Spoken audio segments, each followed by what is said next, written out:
The room is quiet, but the silence hums with the weight of something broken. You stand in the wreckage of a life built on approval, the air thick with the dust of collapsed expectations. The shelves are still lined with trophies you never wanted, the walls adorned with smiles that never reached your eyes. You trace a finger along the edge of a framed photograph yourself, frozen in a moment of perfect performance. The grin is flawless, the posture impeccable. But the eyes? The eyes are empty.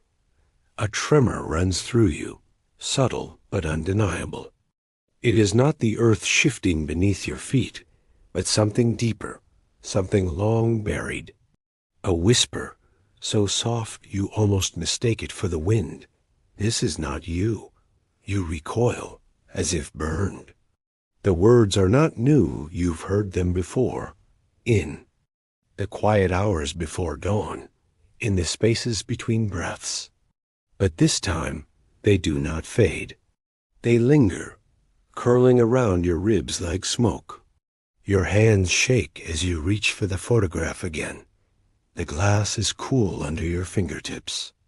You stare at the stranger in the frame, the dutiful daughter, the reliable friend, the perfect employee. How many versions of yourself have you tucked away, folded neatly into the corners of other people's expectations? A laugh bubbles up, sharp and brittle. It cracks the stillness, and for the first time, you let it. The sound is unfamiliar, almost, frightening in its honesty. The mirror across the room catches your reflection. You turn, half expecting to see the same polished mask staring back. But something has shifted. The edges are softer now, the lines less certain. The face looking back at you is raw, unguarded. This is not you. The whisper grows louder, not in volume, but in clarity. It is not an accusation. It is an invitation. You take a step back, your heel crunching over a shard of something broken, a vase, a promise, a role you can no longer play. The sound is startling, final. And then, beneath the wreckage, beneath the weight of every essay you ever uttered to keep, the peace, you feel it, the faint, stubborn pulse of something true. It terrifies you. It thrills you. The moment stretches, taut as a wire. Then, with a breath you didn't know you were holding, you let it snap. The rupture is quiet. No one else will hear it, but you? You will never stop hearing it.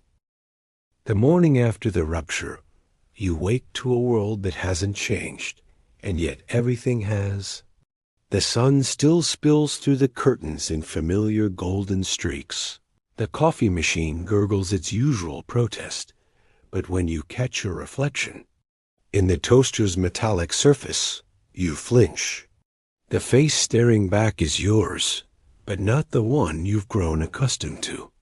It's softer at the edges, less polished. The mask you've worn for years, the one that nodded when it wanted to, screamed, smiled when it wanted to weep, has begun to crack. You press a finger to your lips, half expecting the facade to crumble like old plaster. But the skin is warm, real. This is me. The thought is a whisper, but it sends a shiver down your spine. At work, the unraveling continues. You sit in a meeting, the usual script playing out agendas, approvals, empty nods of agreement. But when your boss turns to you and says, "You'll handle the Thompson project, right?" something in you rebels. The words, of course, hover on your tongue, automatic as a reflex. But for the first time, they don't fall.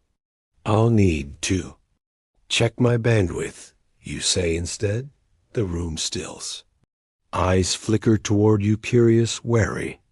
Your boss's smile tightens at the corners. "You've always managed before, because I never said no." The realization hits like a fist to the chest. the mask slips further. You can feel it, the way the edges peel back, exposing something tender beneath. "Let me get back to you," you say, and your voice doesn't waver. Later, in the bathroom, you brace your hands against the sink and stare into the mirror. The fluorescents hum overhead, harsh and unforgiving. The person looking back at you is a stranger, or maybe, for the first time in years, not a stranger at all. The dissonance aches. At lunch, your friend texts, "Still on for drinks tonight?" You read the message 3 times. Be old, you would have replied instantly, "Absolutely," even though the thought of forced laughter over expensive cocktails makes your stomach twist. This time, you hesitate. "Actually, I think I need a night in." The reply feels dangerous, like stepping off a cliff. You wait for the backlash, the guilt, the inevitable. You've changed that lingers in the silence. But your phone stays quiet. At home, you pour a glass of water instead of wine and sit by the window. The evening light is gentle, forgiving. You catch your reflection in the glass, no makeup, no performance, just you. The mask is slipping. And for the first time, you don't reach to fix it. The rolls no longer fit. Like shoes worn too long, they pinch and blister, leaving you limping through conversations that once felt effortless. At the coffee shop, the barista, the one who always remembers your usual, blinks when you shake your head. "Actually, I think I'll try something different today." The words feel foreign, exhilarating. You watch as her fingers hesitate over the register, thrown by this small rebellion. The man behind you in line, a regular, who nods at you every morning, frowns. "Since when do you not get the vanilla latte?" His chuckle is meant to be friendly, but there's an edge to it, the unspoken "You're breaking the rules." You meet his gaze. Steady. "Since today." Silence pools between you. The barista recovers first, offering a tentative smile as she hands you the new drink. The first sip is bitter, unfamiliar. You love it. At work, the Thompson project lands on your desk anyway. Your boss doesn't ask this time, just slides the folder toward you with a pointed glance. The old script plays in your head. Smile, nod. Add it to the pile, but your hands stay at your sides. "I can't take this on right now." The words hang in the air between you, stark and undeniable. Your boss's eyebrows lift, her mouth opening and closing like a fish pulled from water. No one says no to her, especially not you. "I what?" "I'm at capacity." The steadiness in your voice surprises you. "If it's urgent, we should reassign it." A vein pulses in her temple. The silence stretches, taut with the weight of 1,000 unspoken yeses you've handed her over the years. Then something shifts. She exhales, snatches the folder back. "Fine. I'll give it to Mark." The victory is small, but it sends a current through your veins. You walk back to your desk, your steps lighter, as if you've shed invisible weights. Your phone buzzes. A text from your mother. "Don't forget dinner Sunday." Aunt Linda will be there, and you know how she gets about your life choices. The old dread rises, thick and familiar. Aunt Linda's interrogations: "Still single?" "Still in." "That dead-end job?" Have always sent you scrambling to justify your existence. But something new rises to meet the dread. A quiet, stubborn refusal. "Actually, I can't make it this week." You press send before you can second guess. The typing bubbles appear immediately, disappear, reappear. Finally, is everything okay? You never miss family dinner. You stare at the screen. That's the problem, you. Never miss anything. Never say no. Never disappoint. Never take up space that isn't pre-approved. Everything's fine. I just need some time to myself. The response takes 5 full minutes. When it comes, it's a single word. Okay. You exhale, half expecting the world to crack apart. But nothing happens. The sun still shines. Your lungs still fill with air. At happy hour, your friends exchange glances when you decline the 3rd round of shots. Since when do you not drink with us? Jess pouts, slinging an arm around your shoulders. The scent of her perfume, something sweet and cloying, suddenly makes your stomach turn. Since now, you say, gently extricating yourself. The table falls silent. Jess's smile falters. You're being weird today. Weird. The word lands like a stone. You've spent a lifetime avoiding it, smoothing your edges to fit comfortably in their lives. But now, maybe I am, you say. And for the first time, it doesn't sound like an apology.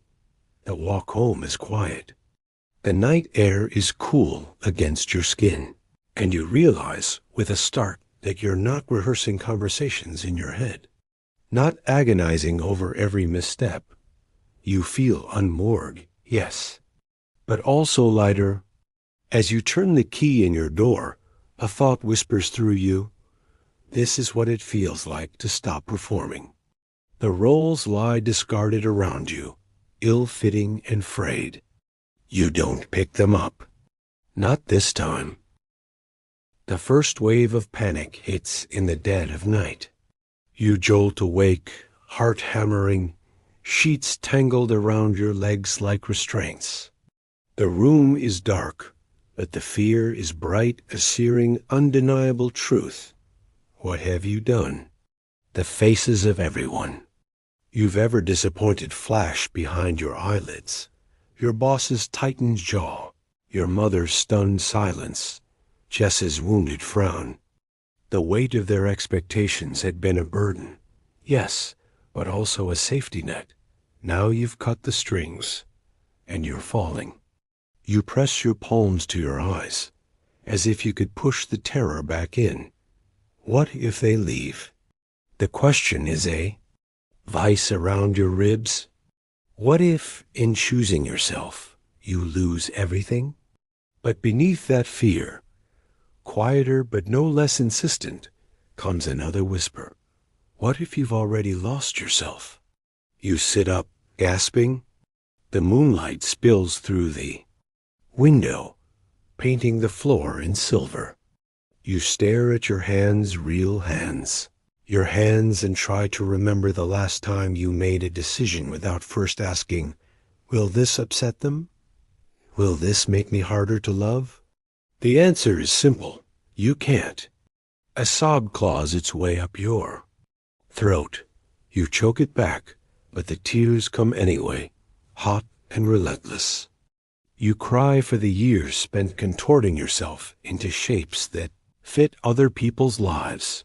You cry for the person you buried beneath a mountain of yes, and of course, and you don't mind. Most of all, you cry because you don't know who's left.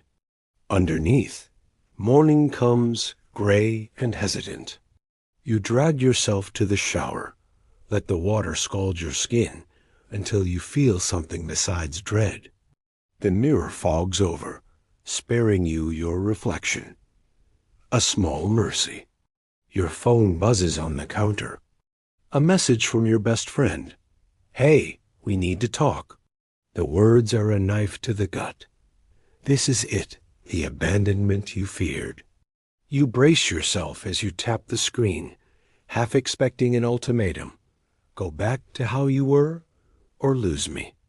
But the rest of the message reads, I've been thinking about what you said last night, and I think I get it. You blink. Read it again. I'm tired too. The text continues. Tired of pretending. Maybe we can be weird together. A laugh bursts out of you, sharp and disbelieving. The relief is so sudden, it leaves you dizzy. You grip the edge of the sink, waiting for the other shoe to drop. But nothing else comes. Just silence, and in it, the faintest glimmer of hope. At work, your boss avoids you. The Thompson project sits on Mark's desk, half finished and already behind schedule. You catch her glancing at you, her mouth pinched, but she says nothing. It should feel like victory. Instead, it feels like standing on the edge of a cliff, waiting for the ground to crumble. Lunch is a solitary affair. You eat in the park, watching the pigeons bicker over crumbs. Your phone stays silent, no frantic texts, no demands for explanation. Just quiet, and then it hits you. The world didn't end. The people you feared losing, some stepped back, others surprised you. But the sky didn't fall. The earth didn't swallow you whole. You take a deep breath, let it out slowly. The air smells like rain and freshly cut grass, like something real. That night, you stand before the mirror again. This time, you don't look away. The face staring back is still unfamiliar, still raw at the edges, but there's something new in the eyes. Not defiance, exactly, just presence. The fear hasn't vanished. It coils in your belly, a living thing. But now, beneath it, there's something else, something quiet but unshakable. A question. What if falling isn't the end? What if it's the beginning? You turn off the light. The darkness is no longer suffocating. It's just dark. And you're still here. The word is small, just 2 letters. A single syllable, but it lands like a stone in still water. No. You say it to your cousin, who has asked again for help moving apartments this weekend. The old you would have cleared your schedule, swallowed your exhaustion, and shown up with a smile. But when her text chimes in, something in you tightens. Your fingers hover over the keyboard. The familiar script plays in your head. Sure, no problem. But this time, you don't type it. I can't this weekend. I need some time for myself. You press send before you can backtrack. The silence that follows is thick, palpable. You watch the typing bubbles appear, disappear, reappear. Finally, her response. Oh, okay. I'll ask someone else. No outrage, no guilt trip, just acceptance. You stare at your phone, waiting for the sky to fall. It doesn't, the ripple spreads. At work, when your colleague slides a last-minute report, across your desk, with a wink, you're the best at these. You don't reach for it. I've got my own deadlines, you say. Maybe check with Mark? His smile falters. Mark's swamped, so am I. A beat of silence. Then he sighs, takes the report back. Fine, no argument, no explosion. Just a quiet recalibration, one that leaves you breathless, as if you've stepped out of a room that was always too small and into open air. That evening, your mother calls. You brace yourself, but her voice is softer than expected. I've been thinking about what you said, she begins. About needing space. Your grip on the phone tightens. Here it comes, the guilt, the manipulation, the after all I've done for you. But instead, she sighs. I want you to be happy. The words are so simple, so unexpected, they nearly undo you. You swallow hard. I'm trying. A pause, then quietly, good. The conversation ends with no resolution, no dramatic shift, just a quiet acknowledgement that something has changed. You hang up and sit in the stillness, listening to the hum of your own breath. The world hasn't ended. The people you love haven't vanished. But something has shifted, something fundamental. You walk to the window, press your palm against the cool glass. Outside, the world moves on, indifferent to your quiet rebellion. A breeze stirs the trees. A neighbor walks their dog. Life, ordinary and unremarkable, continues. And you're still here. Still standing, still saying, no. The word echoes in your chest, not as a loss, but as a reclaiming. You smile, small, private, real. The first no is always the hardest, but not the last. You brace for impact. After the no, after the refusal, after the small but seismic shift in the way you occupy space, you wait for the backlash, the punishment, the inevitable how dare you that has always followed any deviation from the script. But it doesn't come. Days pass. The world does not crumble. The phone does not ring with recriminations. Your inbox does not flood with passive-aggressive follow-ups. There is only silence thick, disorienting, like the hush after a storm that never quite broke. You find yourself holding your breath, waiting for the other shoe to drop. It doesn't. At first, the quiet feels like abandonment. You pace the length of your apartment, running scenarios in your head. They're done with me. They've written me off. The fear is visceral, a cold hand around your throat, but then a flicker, something unfamiliar, curling at the edges of the silence. Not absence, but space. Not rejection, but respect. You sit with it, testing the feeling like a tongue probing a sore tooth. Is this what it's like when people take you at your word? When they don't push, don't wheedle, don't trample the boundaries you've drawn? The realization is slow, then all at once, they heard me. The thought is so foreign, it nearly knocks the wind out of you. You step outside, needing air. The afternoon. Sun is warm on your skin. The sidewalk bustling with strangers who don't know you, don't expect anything from you.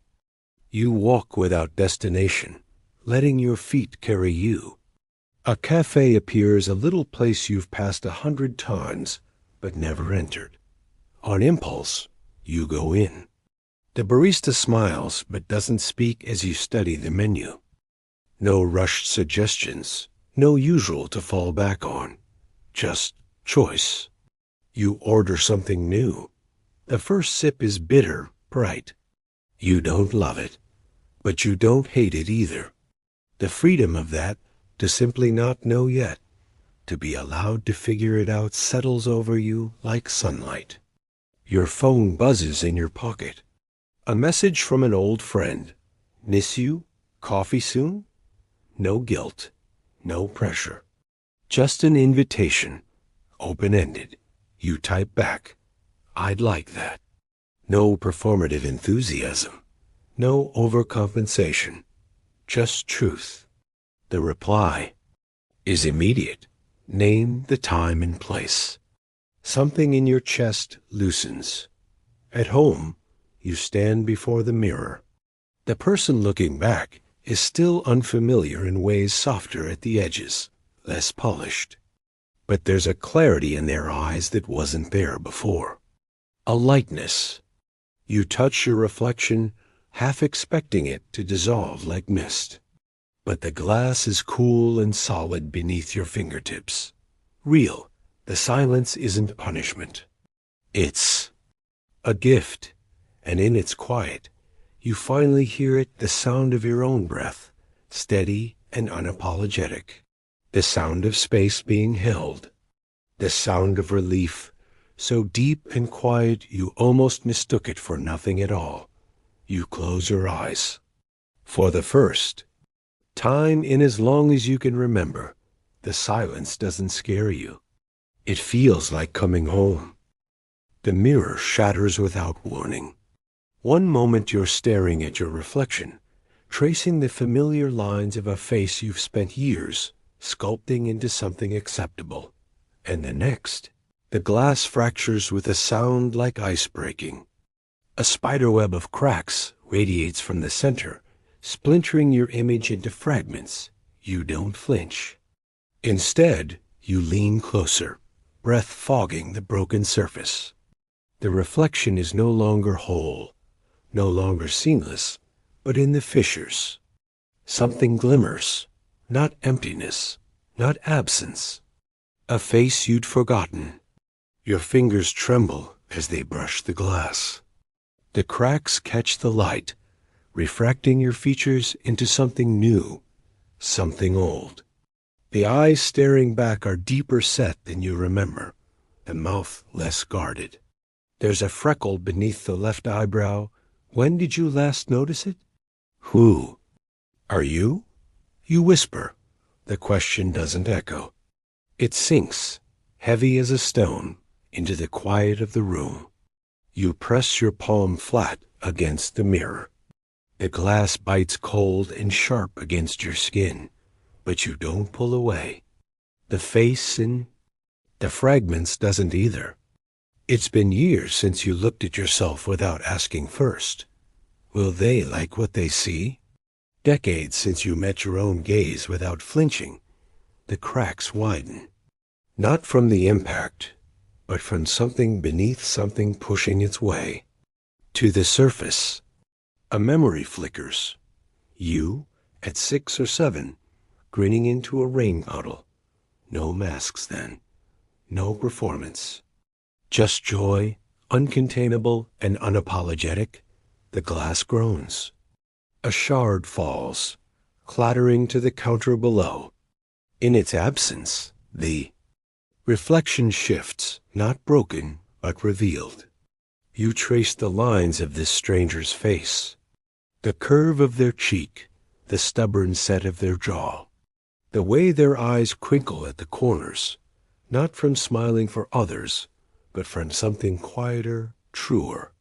A laugh bubbles up yours, but not the polished one you've practiced for parties. This one is rough at the edges, startled out of you.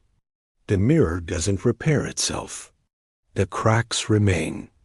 But as you step back, wiping your fingertips on your jeans, you realize this isn't ruin, it's recognition. The reflection isn't a stranger, it's you. The you that existed before the world got its hands on you. The you that's been waiting all this time in the spaces between the rolls. The mirror is broken. You're whole. The first step you take without expectation is like stepping into open air. Your limbs feel weightless, unmoored, as if the invisible strings that once pulled you this way and that have finally snapped. You sway slightly, bracing for the familiar. Tug of should and must, but nothing comes. Only silence. Only space. You lift your arms, half expecting resistance, but the motion is effortless. No one is there to nod approval or frown disapproval. No audience to perform for. Just you, moving because you want to. The realization is dizzying. You spin a slow, deliberate turn, and the world blurs at the edges. Colors bleed together. Shapes lose their sharpness. For a moment, you are nothing but motion, unbound and unmeasured. Then you stop. The room settles around you, but something has shifted. The air is lighter, the walls less close. You press a hand to your chest, feeling the steady drum of your heartbeat. Not racing, not panicked, just there, persistent and unapologetic. This is how it feels, you realize, to move without being moved. A laugh escapes you soft, disbelieving. It echoes off the walls, a sound you don't recognize at first because it carries no performative edge, no calculated charm. Just joy, raw and unpolished. You walk to the window and press your palms against the glass. Outside, the world goes on, people hurrying to appointments, cars honking, the usual rhythm of a day unchanged. But you are different. The puppet strings lie severed at your feet.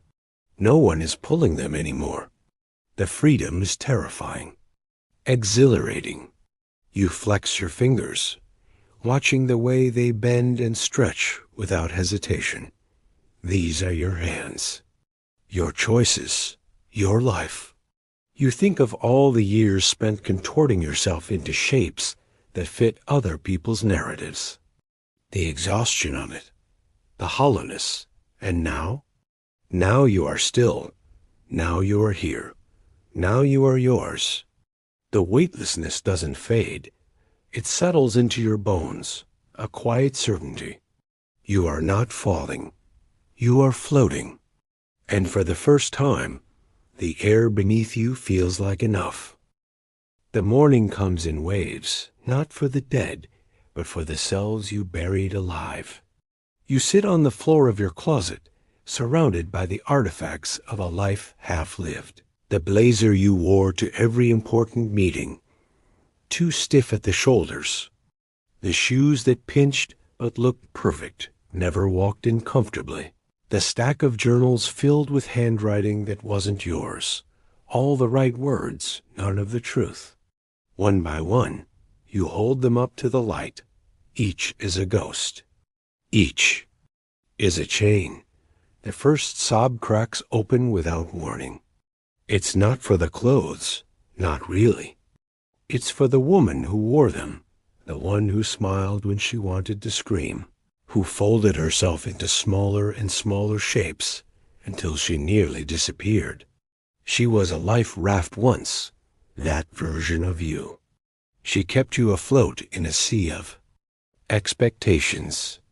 But now you see, she was also the weight dragging you under. You pressed the blazer to your face, inhaling the faint scent of department store perfume, something floral and inoffensive, chosen because it wouldn't make anyone uncomfortable. The fabric is smooth under your fingers, expensive. It feels like a costume. I'm sorry, you whisper to her, to you, to all the might have beens. The grief is a living thing. It coils around your ribs, squeezes until your breath comes in ragged gasps. You cry for the years spent playing a role so, well, you forgot it wasn't real. You cry for the friendships built on performances, now fraying in the harsh light of your honesty. You cry because letting go hurts, even when what you're releasing was poison. A memory surfaces, you at 22, laughing too loudly at a boss's joke while your stomach twisted with revulsion. That version of you, eager, accommodating, had gotten the promotion. She'd also gotten the ulcer. You trace the outline of the shoes next, sleek, impractical, worn exactly twice. You'd bought them for an interview, convinced they'd make. You look put together. All they'd done was make you limp. The journals are the hardest. Page after page of careful cursive, each entry a masterclass in omission. Had a lovely time at the gallery opening. Never I felt like an imposter the entire night. So grateful for my supportive partner. Never I don't know if this is love or just habit. You flip to a random page, dated 3 years ago. The ink is faded, but legible. Everything is fine. The lie echoes through the years, a hammer striking glass. You close the journal, run your fingers over its embossed cover. It's beautiful. It's empty. A gust of wind rattles the window. Outside, the afternoon light is softening into gold. You stand, your legs stiff from sitting, and carry the artifacts to the bed. One by one, you fold them not with anger, but with something like reverence. These versions of you kept you safe. They were armor when you needed it. But you don't need armor anymore. The donation bag is half full when you pause, fingers hovering over the blazer. For a moment, the old fear whispers, "What if you need her again?" You exhale, let your hand drop. "Goodbye," you say softly and zip the bag shut. The weight in your chest doesn't vanish, but it shifts, no longer a stone, but a feather, light enough to carry. The sun dips lower, painting the walls in long shadows. You sit in the quiet, surrounded by the ghosts of who you were, and feel the first stirrings of something new. Not regret, not relief, just space clean and open, waiting to be filled with something true. The grief will come again. You know this. But for now, in the gathering dark, there is only this, you. Alive, unburdened, free. The noise of the world fades behind you, like a radio left playing in another room. You turn away from it, from the clamor of expectations, the static of other people's opinions, and face the quiet center. The path is overgrown. Vines twist. Across its entrance, their leaves thick with years of neglect. You reach out, push them aside. The touch is cool and damp against your fingers, like the skin of something alive. Your feet remember the way. The first step is tentative, testing. The ground beneath you is soft, yielding. It feels like walking on moss, like walking on the backs of old memories. The air smells of earth and rain, of things growing and things decaying. You don't look back. The further you go, the quieter it becomes. The voices that once clamored in your skull should, must, ought to, fall away one by one until there is only the sound of your breath, the rustle of leaves underfoot. A bird calls somewhere ahead, a single note, clear and unafraid. You follow it, the path narrows, the trees pressing close. Branches catch at your sleeves, your hair, as if testing your resolve. You don't stop. Somewhere along the way, you realize you are not lost. You are found. The light changes, filtering through the canopy in dappled gold. It falls across your hands, your arms, painting your skin in patterns you've never noticed before. You pause, turning your wrist in the light. The veins beneath your skin are vivid, blue, and alive. How long has it been since you truly saw them? A breeze stirs the leaves. It carries no words, only the scent of green growing things. You close your eyes, breathe it in. When you open them again, the path is opened into a small clearing. At its center stands a pool of water, still as glass. You approach slowly, as if it might shatter at the sound of your footsteps. The reflection that greets you is not the one you've grown accustomed to. It is not the polished mask, not the carefully constructed persona. It is something softer, wilder a face you recognize not from mirrors, but from dreams. You kneel at the water's edge. The surface ripples as your breath disturbs it, but the reflection holds. "Hello," you whisper. The word is small, but it echoes in the quiet, bouncing off the trees, the sky, the walls of your own ribs. The reflection smiles. You stay there. For a long time, watching the light shift, the water still. The world outside this clearing feels distant now, like a story you once heard, but can no longer recall. When you rise, your legs are steady. The path back is there, waiting, but you don't take it. Not yet. Instead, you sit at the water's edge, letting the quiet settle into your bones. The first step inward is not a journey with an end. It is a turning, A reorientation, a remembering. The sun dips lower. The shadows lengthen. You are not afraid. You are here. And for the first time in a long time, that is enough. The accusations arrive like clockwork. You've changed, your cousin says, her voice sharp over the phone. The words aren't a question. They're an indictment. You press the receiver closer to your ear, listening to the static hum between her breaths. The old you would have scrambled to explain, to justify, to soften the edges of your refusal until it was palatable. But now you let the silence stretch. You don't even care, do you? She continues, her tone laced with something between disbelief and disgust. You used to be so selfless. The word lands like a slap. Selfless. A compliment wrapped in a cage. You turn it over in your mind, examining its edges. How many times had you worn that label like a badge of honor? How many times had you mistaken your own vanishing for virtue? I still care, you say at last. Your voice is calm, but something in it has hardened. An unyielding core you didn't know was there. I just care differently now. A pause. Then quieter. Differently how? You close your eyes. The answer is simple, but it feels like stepping off a cliff. I care about myself too. The line goes so quiet, you wonder if she's hung up. Then a scoff. That's just selfishness with a pretty name. The accusation should sting. It doesn't, because you've started to see the truth. What they call selfishness is just your refusal to disappear. Your refusal to shrink your needs into something small enough to fit into the margins of their lives.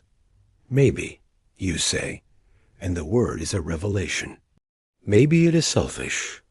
Maybe that's okay. The conversation ends soon after no resolution, just a taut silence and a muttered, "Fine." You set the phone down gently, as if it might shatter. Outside, the afternoon light slants through the window, painting the floor in gold. You stand in. Its warmth, letting it seep into your skin. The accusations will keep coming. You know this. From coworkers, from friends, from family, anyone who relied on the old version of you, the one who always said yes. But here's the thing they don't understand. You haven't changed. Not really. The person you were, the one who loved fiercely, who showed up, who cared, she's still here. She's just no longer willing to bleed herself dry to prove it. You walk to the mirror, meeting your own gaze. The reflection is steady, unflinching. Selfish, you murmur, testing the word. It doesn't fit. Not the way they mean it. Because selfishness isn't in the choosing. It's in the refusal to choose, to pretend you don't have a right to your own life. You trace the line of your jaw, the curve of your cheek. The face looking back at you is the same as it's always been. Only now it's yours. The phone rings again. You let it. For the first time, the sound doesn't pull you like a leash. You are not the villain in this story. You are not the martyr either. You are just you. And that is enough. The earth feels unfamiliar, but solid. You press your bare feet into the grass, feeling the blades bend beneath your weight. The soil is cool, damp with morning dew, nothing like the polished floors you've walked for years, nothing like the tightrope of expectation you once balanced on. This ground does not shift when you move. It holds. A breeze stirs the trees above you, their leaves whispering secrets you almost understand. You tilt your face to the sky, letting the sunlight paint your eyelids gold. Somewhere in the distance, a bird sings a single unwavering note that hangs in the air like a question. Are you ready? You breathe in, deep and slow.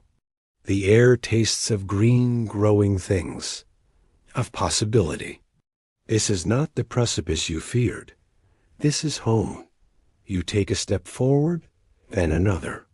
The grass springs back behind you, leaving no trace of your passing. There are no footprints here, no path carved by someone else's feet. Only this moment, this earth, this body learning slowly, tenderly how to trust its own weight.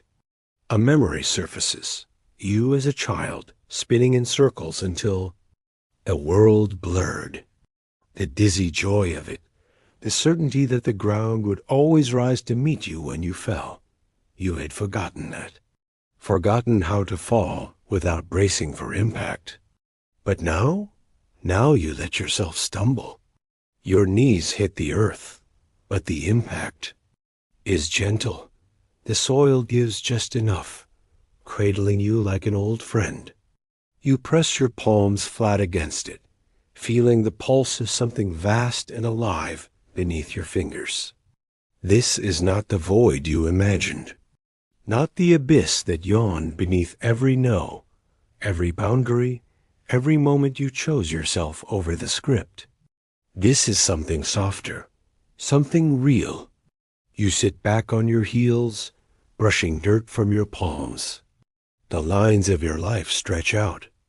Behind you a winding road of roles performed, masks worn, selves buried. But here now, there is only the quiet certainty of this patch of earth, this breath, this body. The world did not end when you stopped performing. It opened. A ladybug lands on your wrist, its tiny feet tickling your skin. You watch as it explores the terrain of your arm, unafraid. There is no performance here, no pretense. Just a creature meeting another creature in the sunlight. You smile. The bird sings again, closer this time. You answer without words, with nothing but the steady rhythm of your breath. This is not the edge. This is the center. The ground beneath you is solid. And for the first time in a long time, so are you. The fragments drift back like leaves on a slow current. A laugh you forgot you had unpolished, too loud, the kind that used to make your mother sigh and say, "Lower your voice." It bubbles up now, unbidden, at something no one else finds funny. The sound surprises you, but your ribs remember the shape of it. A memory surfaces. You at 8 years old, spinning in the backyard until you collapsed dizzy in the grass, the sky wheeling overhead, the sheer, uncomplicated joy of it. You'd buried that memory under layers of fact your age and be serious. But now, lying on your living room floor with your arms outstretched, you feel the echo of that joy in your bones. The pieces don't fit together neatly. They overlap, jagged edges, and all the stubbornness you sanded down to make yourself easier to love.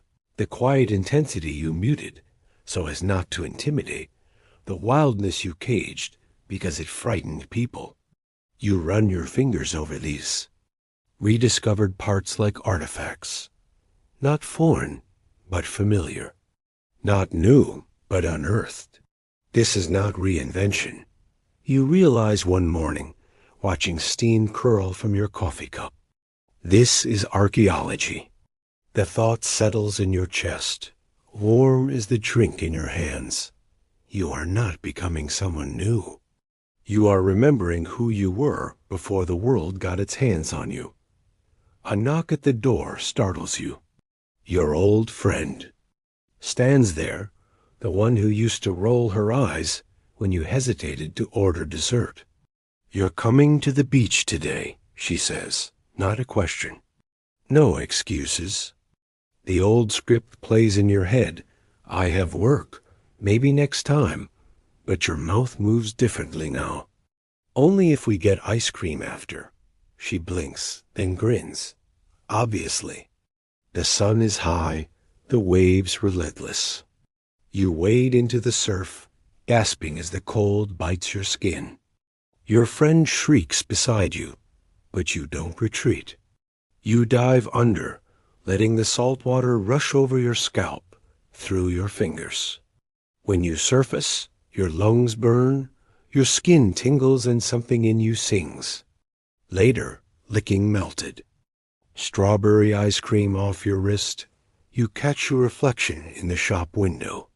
Your hair is a mess, your nose pink with sun. The woman looking back at you is windswept, imperfect, alive. You wink at her. She winks back. The fragments aren't fragments anymore. They're just you reclaimed, reassembled, whole in a way that has nothing to do with perfection and everything to do with truth. That night, you dream of a child's hands pressing together shards of colored glass, not to repair, not to hide the breaks, but to let the light through in new ways. You wake with the dawn, your palms open. The pieces were never lost, only waiting. You no longer explain. The words sit behind your teeth like stones unspoken, unyielding. When your coworker asks why you won't take the extra shift, you simply say, "I can't." No apology. No elaborate excuse. Just the truth, bare and unadorned. She blinks, waiting for more. When nothing comes, she huffs and turns away. The world does not end. The sky does not fall. This is how it begins. At the family dinner, you finally attend on your terms, not theirs. Your aunt narrows her eyes over the mashed potatoes. "You've been distant," she says, the words sharp with implication. You take a sip of water, let the silence stretch. I have no justification, no reassurance that it's not personal. It is a little, just acknowledgement. The table holds its breath. Your mother's fork hovers mid-her, then nothing.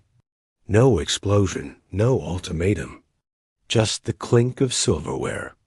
As the conversation stumbles forward, awkward but intact. This is how it continues. You stop shrinking your voice to fit smaller spaces. Stop sanding down your edges to make others comfortable. Stop folding yourself into origami shapes to slip neatly into their lives. And the miracle? The world adjusts. Not because you demanded it. Not because you fought or pleaded or negotiated. But because you stopped asking permission. Your friend texts at midnight, "Are you mad at me?" You consider the question. Consider the years of swallowing hurt to keep the peace. Consider the weight of all the unspoken no's that piled up like stones in your throat. No, you type, but I'm not responsible for your insecurity either. The typing bubbles appear, disappear. An hour later, fair. It's not perfect. It's not a Hollywood epiphany where the music swells and everyone claps. But it's real. You walk through your days now with a quiet certainty that would have terrified the old you. The one who needed to be needed. The one who mistook martyrdom for love. That version of you still whispers sometimes, her voice thin with fear. What if they leave? You listen. You nod. And then you keep walking. Because here's the secret no one tells you. When you stop contorting yourself to fit, you don't just take up space. You create it. Space for others to meet you where you are. Space for relationships that don't drain you.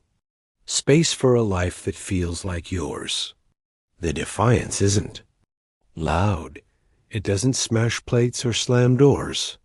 It's in the way you no longer flinch when stating your needs.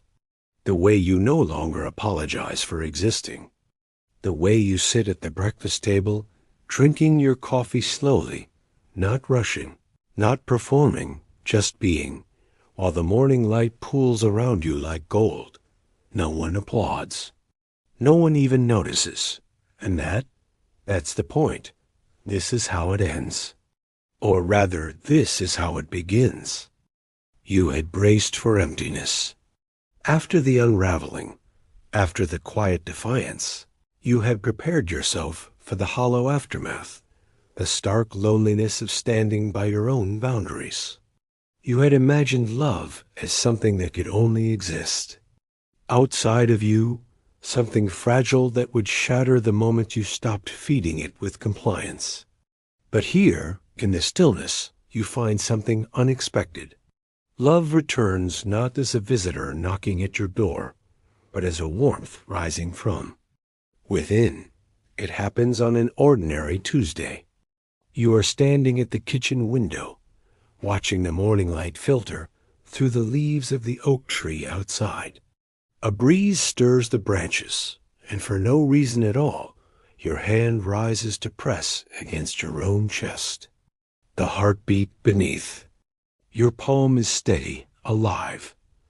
This, you realize, is love too. Not the performative kind. Not the love that demands you twist yourself into shapes to be worthy of it. But the quiet, uncheckable kind. The love that exists simply because you do. The phone rings. It's your mother. You answer, bracing for the usual dance of guilt and deflection. But her voice is softer today.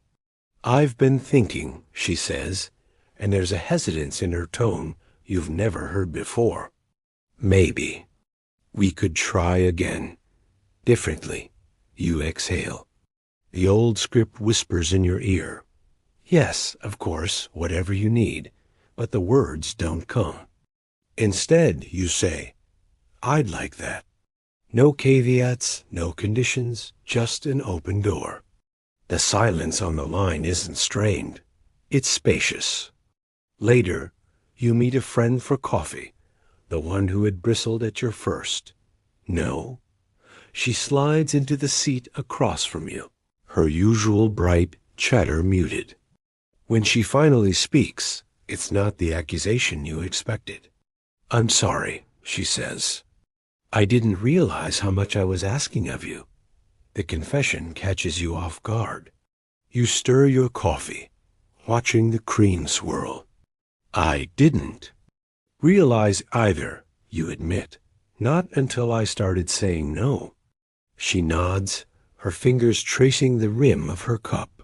"I miss you," she says quietly. "But I think I miss the real you. Not just the version that always said yes. The words settle between you, tender and raw. Love doesn't vanish when you stop performing. It doesn't crumble beneath the weight of your honesty. It transforms. That night, you lie in bed with one hand resting over your heart. The rhythm is familiar, a lullaby you've heard all your life but never truly listened to. What you feared was loss was only distance.